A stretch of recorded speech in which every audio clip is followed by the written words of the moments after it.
There is a particular kind of tension that arrives quietly, long after the noise of the world has faded, when you realize that the people around you are not always what you imagine them to be.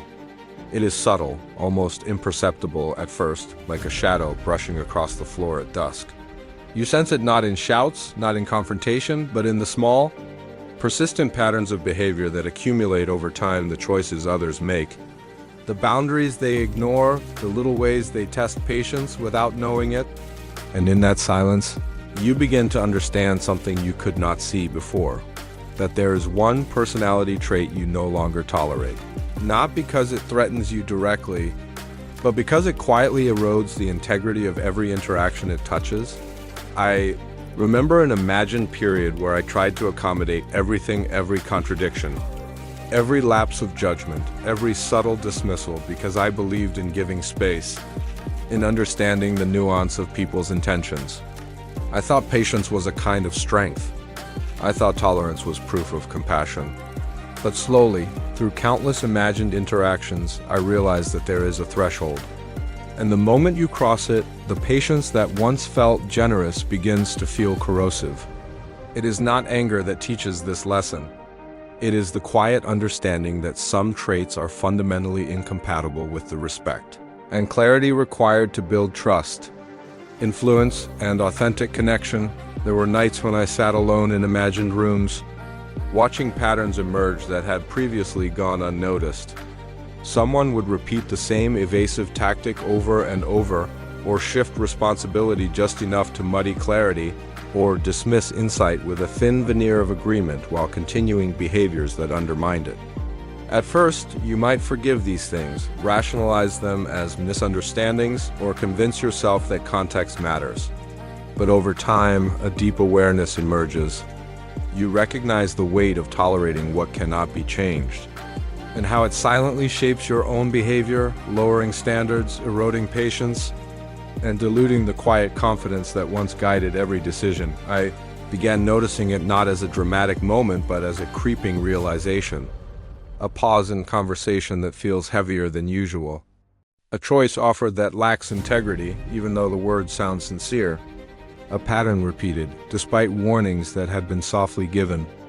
The trait itself, call it evasiveness, entitlement, or habitual disregard, becomes like a shadow behind every interaction, and you start measuring the cost of continued tolerance.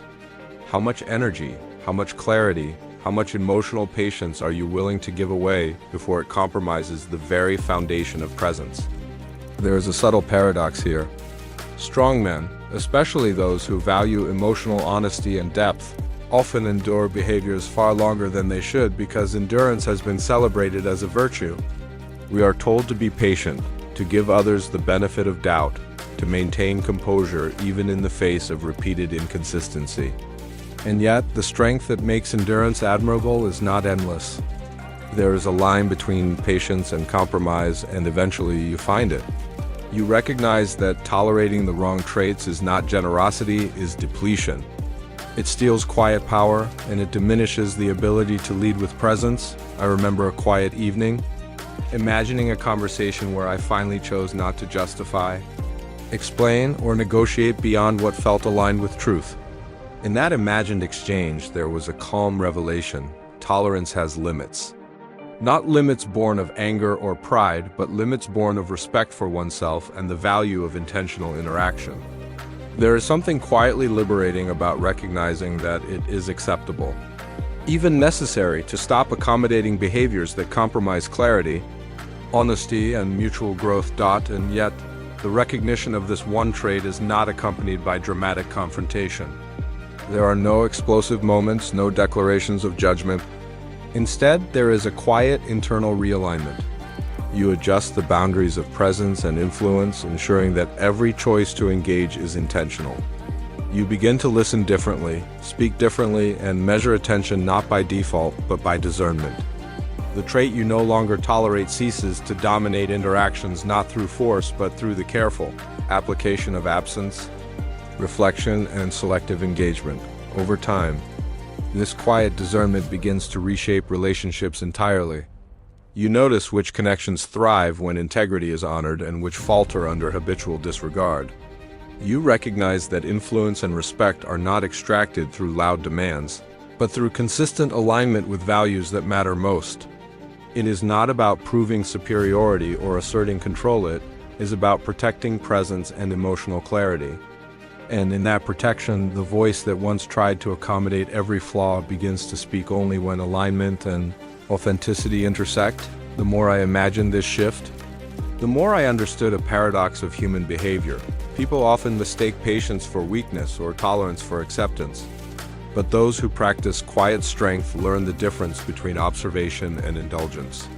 They see the patterns, acknowledge them, and consciously decide which to engage and which to release. And in that decision lies power, not the performative kind, but the steady, grounded, emotionally mature kind that shapes presence without forcing attention. There is a long, imagined night where I reflected on every interaction that had tested patience without adding value. I realized that this one trait, small yet persistent, had quietly determined the quality of engagement, the flow of energy, and the measure of trust. Tolerance for it had been a silent tax, and recognizing its boundaries became an act of self-preservation, not judgment. I understood that by no longer tolerating it, I was not rejecting people. I was preserving the conditions necessary for clarity, integrity, and meaningful connection. And yet, this discovery is not about rigid rules. It is about discerning energy, evaluating patterns, and holding space for what matters. You begin to notice subtleties. The difference between a momentary lapse and habitual disregard, between accountability and deflection, between empathy and evasion. Each recognition becomes a small step toward mastery over attention, influence, and presence. The quiet realization that some traits simply do not deserve tolerance allows the strongest parts of identity to thrive. Unencumbered by patterns that previously drained energy and focus, there is a calm, reflective question that arises in this awareness. If one personality trait can quietly corrode trust, patience, and presence, what does it teach about the boundaries you must maintain for yourself? It is not a question of punishment, but of stewardship over time, over relationships, and over the emotional space that allows strength to endure. Observing without tolerating becomes a discipline, one that redefines how engagement, respect, and influence are allocated. By the end of those imagined reflections, I saw clearly that this trait, the one I stopped tolerating, was less about others and more about how I chose to invest energy. The realization was liberating. Strength matures not by accommodating every flaw, but by discerning which patterns deserve engagement and which demand quiet absence.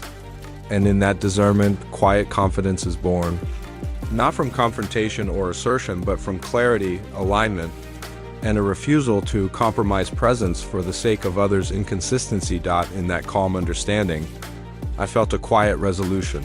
The strongest men do not tolerate patterns that erode their values, even subtly. They allow presence to guide choice, and they cultivate engagement only where alignment exists. And it is in this quiet practice, often invisible to the outside world, that power, integrity, and emotional maturity converge. It is not about proving anything to anyone. It is about maintaining the conditions in which strength, clarity, and meaningful presence can flourish naturally. There is a moment, often quiet and unassuming, when you begin to notice the subtle ways certain behaviors drain your presence. It is not loud or confrontational. It does not arrive with fanfare. Instead, it creeps in through repeated patterns, small inconsistencies, evasive gestures, or moments of entitlement that pierce the calm you have cultivated over years.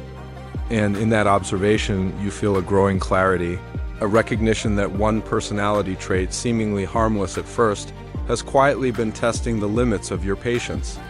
It is the kind of awareness that makes you pause mid-conversation, reflecting on how much energy you expend trying to accommodate what does not align with honesty, integrity, or mutual respect. I remember an imagined period when I attempted to tolerate everything, believing that generosity of spirit meant overlooking repeated lapses. I told myself that understanding required patience, that empathy required giving second chances, that leadership required enduring the flaws of others. Yet over time, a subtle shift occurred. I noticed that tolerance, when extended without discretion, begins to weigh heavily. It accumulates quietly, layer upon layer, until the very strength that allowed patience starts to feel fragmented, diffused.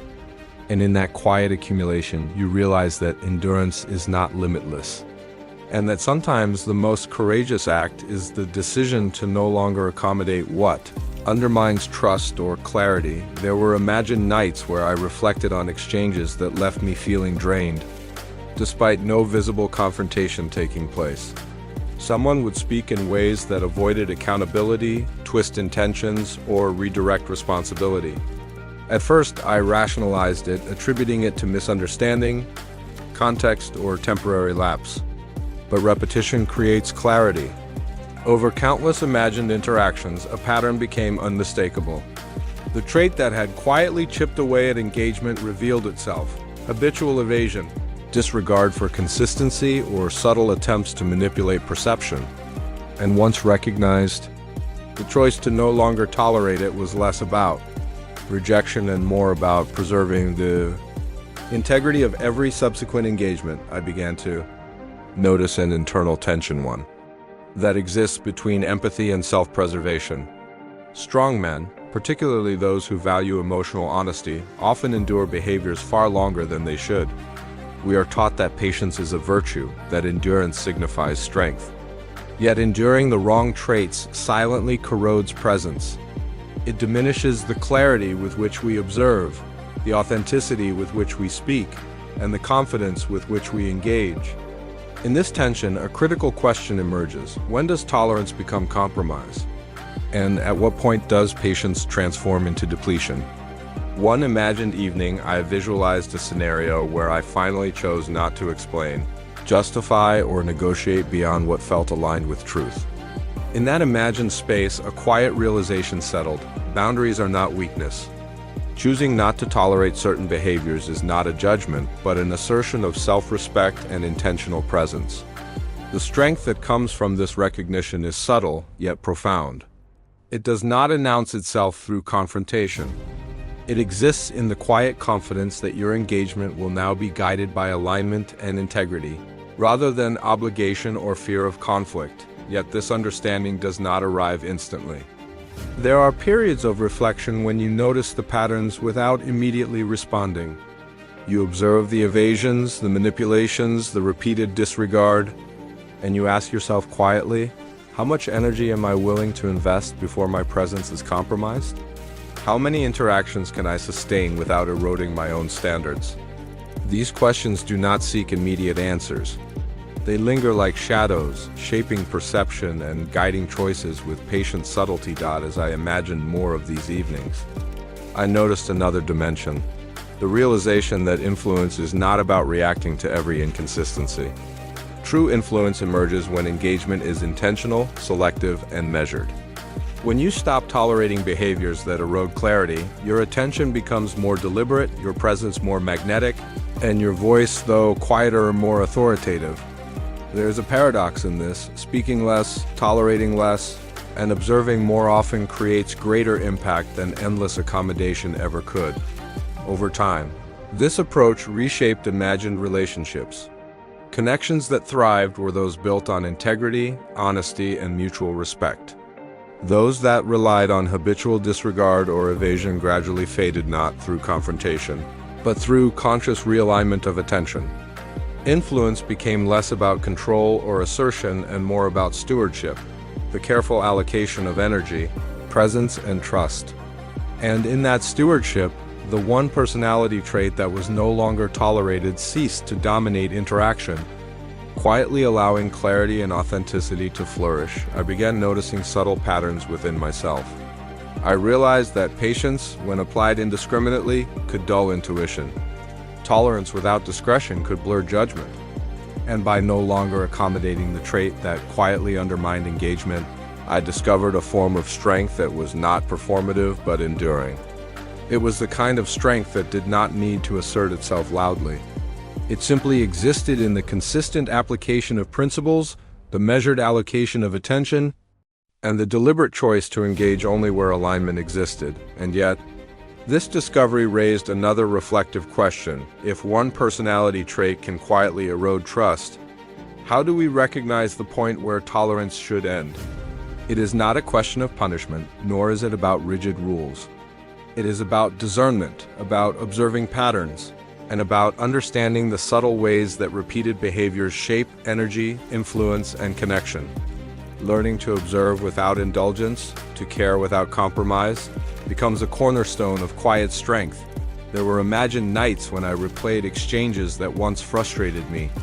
I noticed the difference between occasional mistakes and habitual disregard. Between moments of misunderstanding and patterns of evasion, each recognition became a lesson in the stewardship of presence, how to invest energy, how to set boundaries, how to allow engagement only where integrity is honored. And in that practice, quiet confidence grew. Not from confrontation or assertion, but from clarity, alignment, and discernment. Ultimately, the realization was simple, yet profound.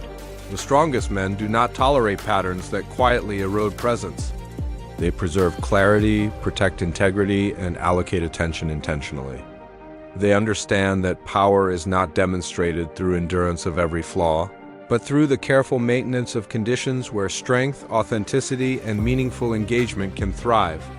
And in that quiet understanding, influence becomes subtle yet undeniable, like a gravitational pull felt rather than seen. By the end of those imagined reflections, I recognized that this one trait, the one I stopped tolerating, was less about others and more about how I chose to invest myself. The realization was liberating. Patience and tolerance are not infinite. Strength matures not by enduring every flaw, but by discerning which patterns deserve attention and which demand quiet absence. In that discernment, presence becomes refined, relationships become intentional, and quiet strength emerges not from avoidance, but from alignment with what truly matters. There's a certain clarity that emerges when you stop tolerating behaviors that quietly drain your energy. It is not immediate, and it is never dramatic. Instead, it arrives like illumination, revealing patterns that were once invisible beneath the surface of daily interaction. I remember imagined moments when conversations once seemed ordinary but now carried subtle tension. The evasions, the half-truths, the habitual deflections, they were all there, but previously unnoticed. And in noticing, I realized something. The one personality trait I could no longer tolerate was not simply an annoyance. It was a silent force that shaped the rhythm of every interaction, the weight of every decision, and the measure of my own patience. I reflected on why tolerance had persisted for so long. Perhaps it was fear, the quiet kind that whispers, if you draw the line, you risk conflict or loss or rejection. Perhaps it was hope, the kind that insists people will eventually change if given enough chances. Or perhaps it was pride, the belief that patience alone was proof of strength. Yet over time, repeated exposure revealed the truth. Endurance without discernment is not strength. It is subtle compromise. And in that compromise, the quiet erosion of clarity begins. I imagined evenings when I would sit alone, replaying conversations, noticing moments when my attention had been diverted by evasions or indirect speech. A question emerged, quiet but persistent. If I allow this to continue, what am I tolerating in myself? What am I sacrificing in the name of patience? These reflections did not arrive with condemnation, only with observation. And in that observation, I began to understand that the strongest form of presence requires more than tolerance.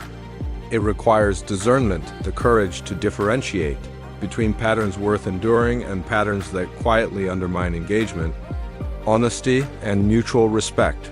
There was one imagined exchange that stayed with me. I had spent hours explaining a vision, providing context, answering questions, and offering clarification. The person listening nodded, smiled, and responded in ways that seemed courteous yet detached. Over time, I noticed the pattern repeated in multiple forms, subtle deflections, the absence of accountability, and an insistence on framing matters to suit personal comfort. It was in that repetition that the quiet lesson emerged. Some traits are not temporary lapses, and patience has limits. Strength lies not in continuing to accommodate them, but in choosing when to engage and when to step back. I began to notice an internal rhythm shifting. My attention became more selective. My presence became intentional. I stopped speaking to fill silence or to appease habitual disregard. Each interaction carried a subtle calibration, what was necessary to address, and what could be allowed to exist without personal compromise. And in that practice, I discovered something profound: restraint. When guided by discernment, does not diminish authority, it refines it. Influence does not require constant engagement. Sometimes, influence grows quietly through observation, integrity, and the careful preservation of energy. The more I reflected, the more I understood the paradox of tolerance and quiet strength. Tolerance had previously felt like generosity, an expansive form of patience. But unchecked, it became a slow erosion, a quiet surrender of boundaries and presence. And the decision to no longer tolerate the trait in question was not punitive, nor was it reactive. It was deliberate. It was an alignment of presence, energy, and values, a recalibration that allowed influence, authenticity, and clarity to flourish without interference. I imagine mornings when this realization manifested in subtle ways. Conversations became shorter, more focused. Listening became active rather than reactive. Engagement was no longer measured by volume or duration, but by authenticity and alignment. People who had previously elicited frustration now revealed themselves more clearly. Their patterns, once confusing or exhausting, were now illuminated, and the choice to interact or not was entirely intentional. Strength, I realized, is not about enduring everything. It is about discerning what deserves attention and what does not. Yet this discernment is not simple. It carries its own internal conflict. On one hand, there is empathy, the natural inclination to understand and forgive. On the other, there is self-preservation, the quiet insistence that presence and energy must be protected. These forces coexist uneasily, requiring constant reflection. I asked myself, how do you balance empathy with discernment? How do you care without compromising clarity? These questions do not have immediate answers. They linger in reflective silence, shaping the rhythms of thought and guiding decisions in subtle, almost invisible ways. Over time, I began noticing the emotional consequences of these decisions. By no longer tolerating the behaviors that undermined engagement, I experienced a kind of liberation. There was more space for meaningful interactions, more room for authenticity, and a clearer understanding of where influence truly resides. I realized that presence is most powerful when it is intentional, not reactive. Strength does not demand visibility. It demands alignment. And when alignment guides engagement, relationships shift subtly but profoundly. There is also a personal insight in observing how this trait, once tolerated, impacted my internal rhythm. Each repeated lapse or evasion had previously introduced small vibrations of tension, diverting focus and diluting energy. Once discernment replaced tolerance, those vibrations quieted. I noticed clarity returning, intuition sharpening, and the quiet authority of presence strengthening. Strength, I realized, is not measured in how much one endures, but in how consistently one aligns with what truly matters. And as these reflections deepened, I encountered another question: what patterns, repeated quietly over time, subtly erode presence without anyone noticing? This is not about external judgment, but about internal calibration. How often do we accommodate what should not be accommodated in the name of patience, empathy, or hope? And in examining that question, I recognize that discernment, knowing when to tolerate and when to disengage, is one of the most profound forms of quiet power a man can cultivate. In those imagined reflections, I began to understand that the one personality trait I stopped tolerating was less about the other person and more about protecting the integrity of my own presence. Strength is refined through alignment, not endurance. Influence grows through intentionality, not constant accommodation. And the subtle shift from tolerating to discerning quietly transforms not only interactions, but also identity.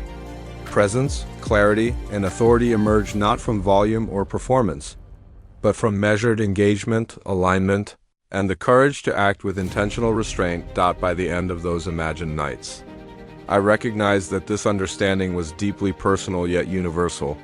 Strong men often endure far longer than they should, believing patience is an ultimate virtue.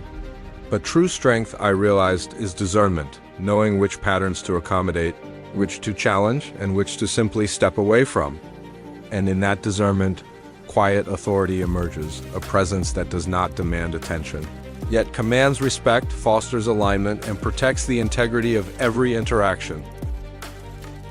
There is a subtle evolution that begins once discernment replaces tolerance, one that feels less like confrontation and more like quiet clarity.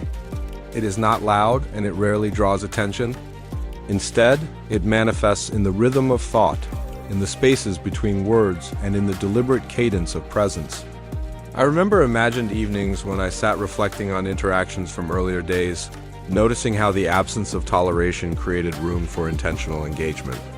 What had once been exhausted by distraction now moved with focus. And in that focus, I realized something profound. Strength is not demonstrated by how much one can endure, but by how wisely one chooses to engage. In earlier imagined years, I had equated strength with perseverance at any cost. To continue despite friction, to tolerate indefinitely, to maintain composure even as subtle energies eroded focus, these were the measures I had adopted. But time, reflection, and repeated observation taught me that not every battle merits effort. Not every personality, no matter how close or seemingly necessary, deserves the constant accommodation of one's energy. I began to see that endurance without discernment slowly diminishes presence, blurs priorities, and creates an invisible debt of fatigue.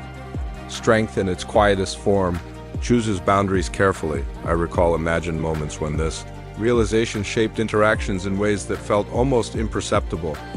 Conversations that might have once dragged on now felt concise, purposeful, and authentic. The subtle elimination of tolerated evasions, deflections, or distractions created space for listening rather than responding, observing rather than reacting.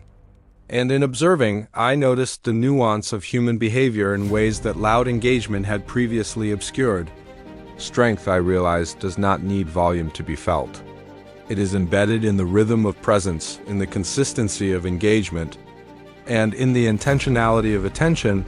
There was one imagined morning where I considered the personal cost of tolerating the trait I had finally stopped allowing.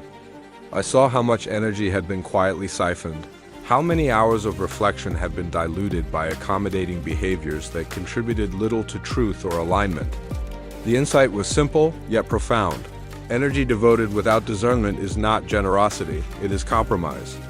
And compromise, repeated over time, erodes clarity, diminishes impact, and masks the subtle authority that quiet strength demands. By refusing to continue tolerating, I reclaim not only energy but presence itself. The internal tension in this evolution is persistent. On one hand, there is empathy, the desire to understand, forgive, and maintain connection.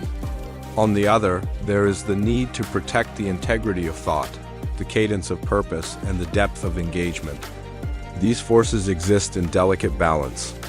I found myself asking quiet, reflective questions. How much accommodation is truly constructive? When does patience begin to compromise clarity? And at what point does strength require selective presence rather than indiscriminate endurance?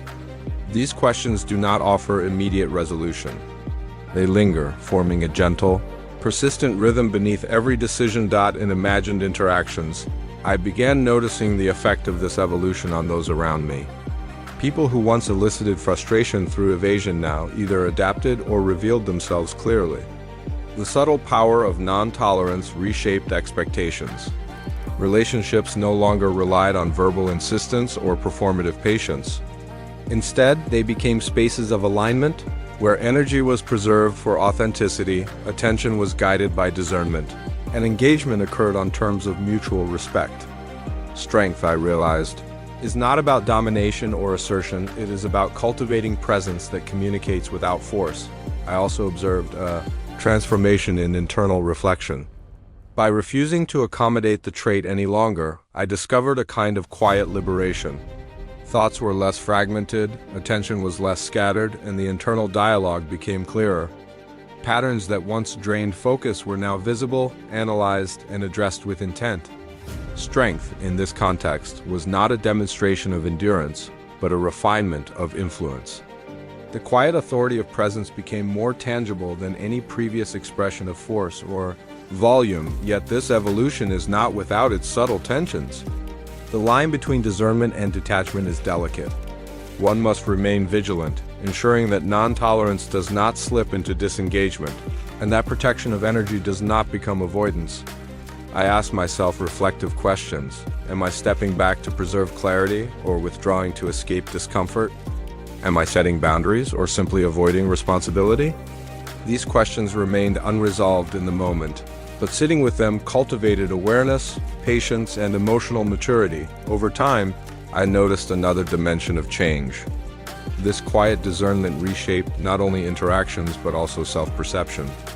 The energy saved from no longer tolerating the trait could now be devoted to presence, reflection, and thoughtful action.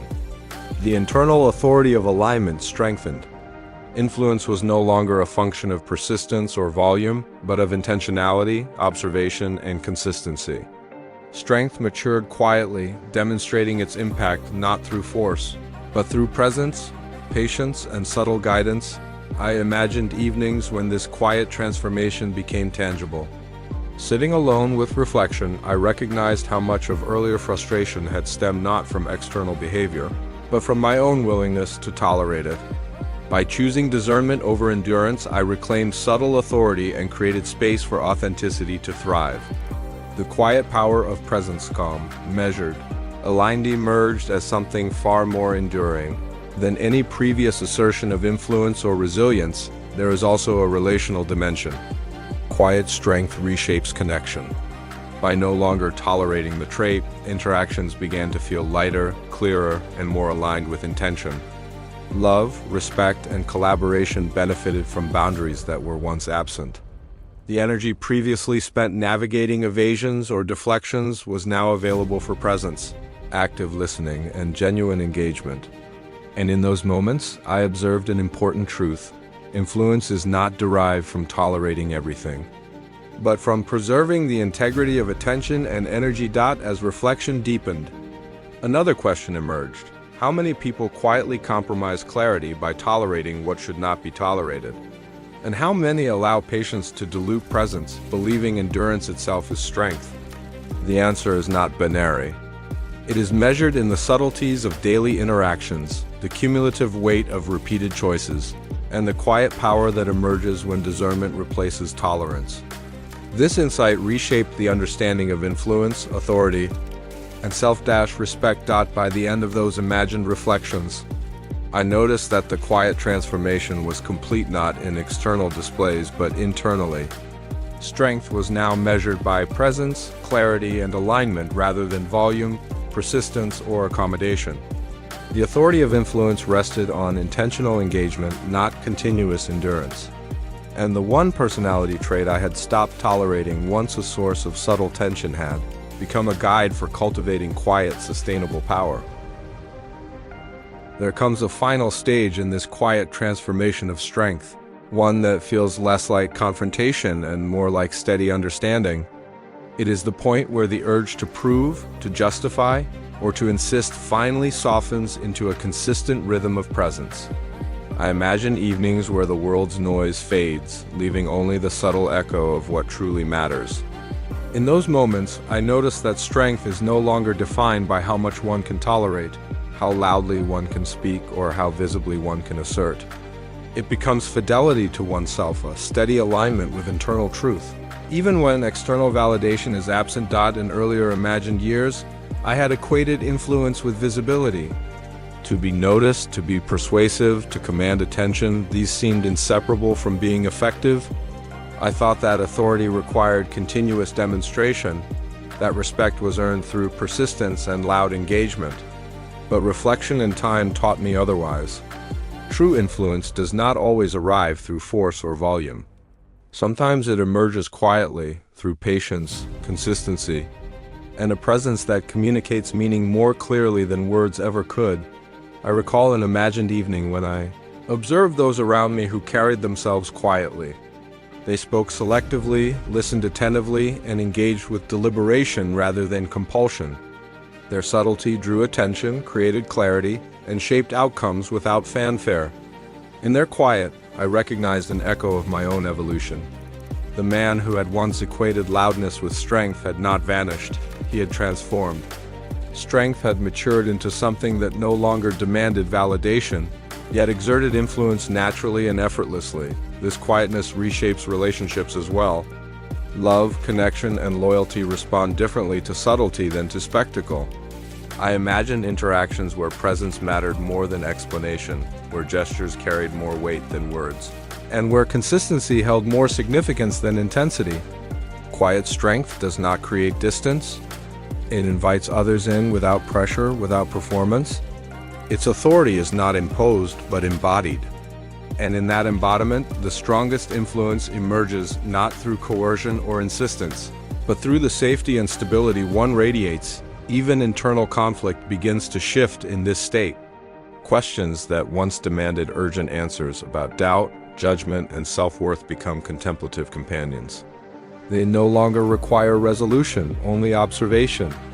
I noticed that when I allowed these questions to exist without immediate answers, they revealed layers of clarity I could not have accessed under pressure. The quiet rule I follow, the one born from years of reflection, is simple yet profound. Presence carries authority.